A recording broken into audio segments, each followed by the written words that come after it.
பிரபல நடிகை பிரியங்கா சோப்ரா அவங்க எல்லாருமே வந்து ரொம்ப கவர்றவங்க, எல்லாருக்குமே அவங்கள ரொம்ப பிடிக்கும். அப்படிப்பட்ட பிரியங்கா சோப்ரா இப்போ ஒரு சிக்கல்ல மாட்டிட்டு இருக்காங்க. அது என்ன சிக்கல் அப்படின்னா, பிரியங்கா சோப்ராக்கு ஏகப்பட்ட சொத்துக்கள் மும்பைல இருக்கு. அதுல ஒரு கட்டடத்துல ஒரு அழகு நிலையம் வந்து நடத்திட்டு இருக்காங்க ஒரு சிலர்.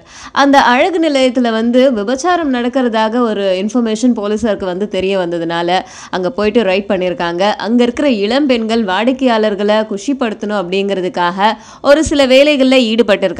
அதனால அங்க இருந்து எல்லாரையும் கைது பண்ணியிருக்காங்க. அந்த இடத்துடைய உரிமையாளர் அப்படிங்கிற பெயர்ல பிரியங்கா சோப்ரா மேலேயும் நடவடிக்கை எடுக்கப்படலாம் அப்படின்னு சொல்லியிருந்தாங்க. இது தொடர்பா பிரியங்கா சோப்ரா கிட்ட கேட்கும்போது, எனக்கு நிறைய சொத்துக்கள் இருக்கு, அதை நான் வாடகைக்கு விட்டுருக்கேன். தனக்கு சொந்தமான இடத்த வாடகைக்கு விட்டுருக்கோம், அதுக்குள்ள இருக்கிறவங்க என்ன பண்றாங்க அப்படின்னு நம்ம உள்ள போய் பார்க்க முடியுமா? அந்த மாதிரி தான் இந்த விஷயம் எனக்கு அதிர்ச்சியை ஏற்படுத்தி இருக்கு. அவங்க என்ன செஞ்சுட்டு இருந்தாங்க அப்படிங்கிறது இது நாள் வரைக்கும் எனக்கு தெரியாம இருந்தது. ஆனா ஆல்ரெடி அவங்கள காலி பண்ண சொல்லி நான் வக்கீல் நோட்டீஸும் அனுப்பியிருந்தேன். அவங்க தான் காலி பண்ணாம இருந்தாங்க.